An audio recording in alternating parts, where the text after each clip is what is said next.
Hello students. Today we are going to cover the first chapter of class 7 subject computer, that is hardware components. In the first chapter we will be learning about the components of computer first of all. In this first is major components of computers. You all actually it is a review kind of. In this we have two different parts. First component is hardware. If I read out the text here, it is the collection of all the parts you can physically touch. For example, central processing unit, CPU, input output devices, storage devices, etc. And what is actually hardware is? Hardware means the parts which you can actually touch, physically touch or see. You can see the top picture provided here. There are different parts shown with the CPU in between. These parts basically you can touch and feel, so that is why it is under the category of hardware. Now if we go for the next one, that is software.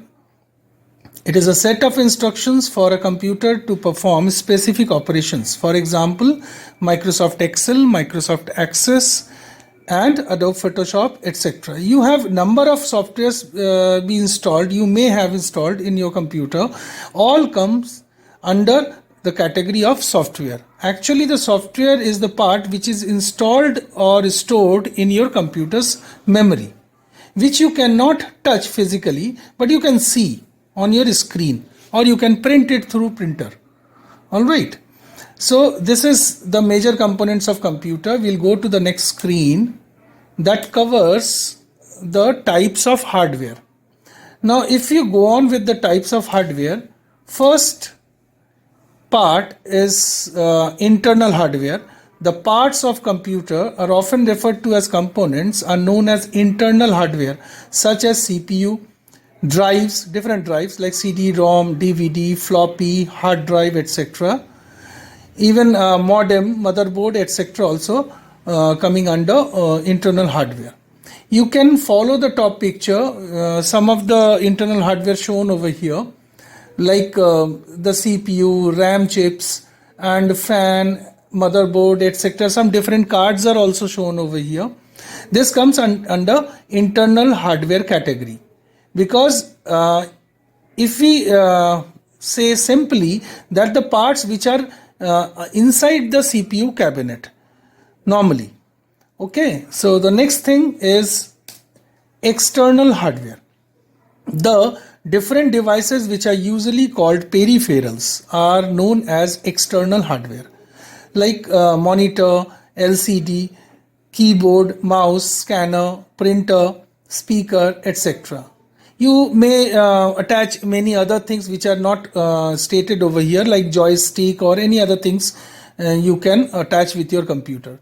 If you follow the bottom picture, you can see different things shown, like speaker, joystick, monitor, modem, etc. over here. If we say simply the things which are connected to your computer with a wire from outside, those can be categorized as external hardware. All right. So again I repeat, types of hardware, we have two types. One is internal hardware, another one is external hardware.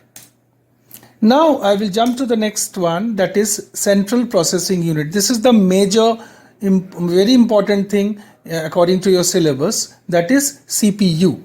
What is CPU? What is the function of CPU? That we are going to learn here. Now I read out the text for you. The CPU is the heart and brain of the computer, as all operations performed by the computer are controlled by CPU. It accepts instructions through the input unit, keyboard or mouse, store them in its memory, and after processing sends the desired result to the output device, that may be monitor or printer. You follow the picture over here. You can see I have given you an open cabinet from a side, so that you can visualize the things over here. Like different parts are shown, like your power supply unit, random access memory, fan, hard drives, and different other things. You can see video card also shown over here. You can follow a small box, small box fixed on the motherboard, that is called CPU. And the CPU is, as stated here, it is the heart and brain of the computer. Without the CPU, you cannot use any computer, because actually inside the CPU, entire processing and other things are done. All right, let's jump to the next one. Block diagram of computer or structure of computer. Children, according to your syllabus, this diagram is very, very important. You need to learn it by heart and you need to practice it also.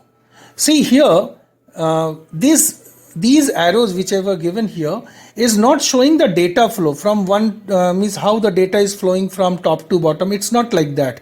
Data may flow from bottom to top also, or top to bottom. It may flow from one side to another side also. So anyways, in the block diagram, the top one is covered by CPU. Under that there comes ALU, or full form is arithmetic logic unit. You all know. Anyway, under the ALU you have three things there, that is input devices, control unit, and output devices. Under input devices you have many devices can be there, like keyboard, mouse, etc. In output device you may have monitor, printer, speaker, etc. Control unit, as the name suggests, this is the main unit which controls all the operations in your computer. Like it controls all the other devices also. It controls the data, or it controls the input, it controls the output also.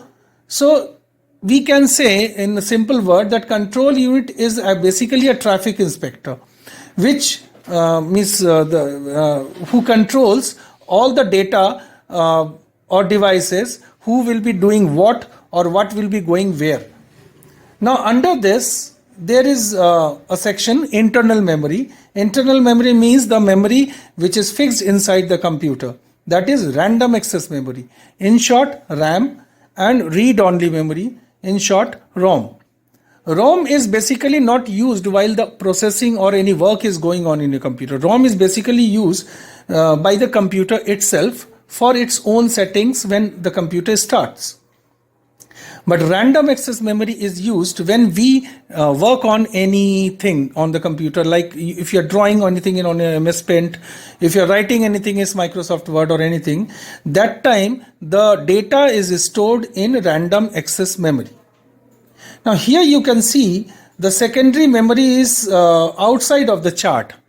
It means this memory is optional. If you want to use secondary memory, then you can use. What is the function of secondary memory? Secondary memory is used when you have got the desired result.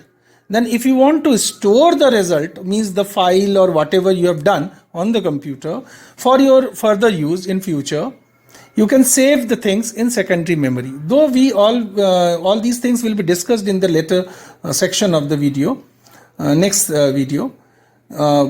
Some of the examples in the secondary memory, like hard disk or floppy or CD, DVD, pen drives, etc. etc. All right. Now this is all for today.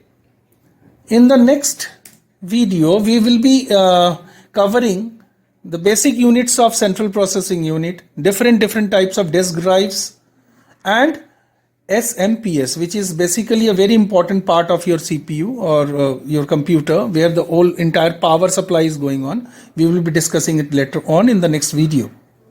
Now I have some work for you. That is, you should write down and learn all the definitions with example which are discussed just now.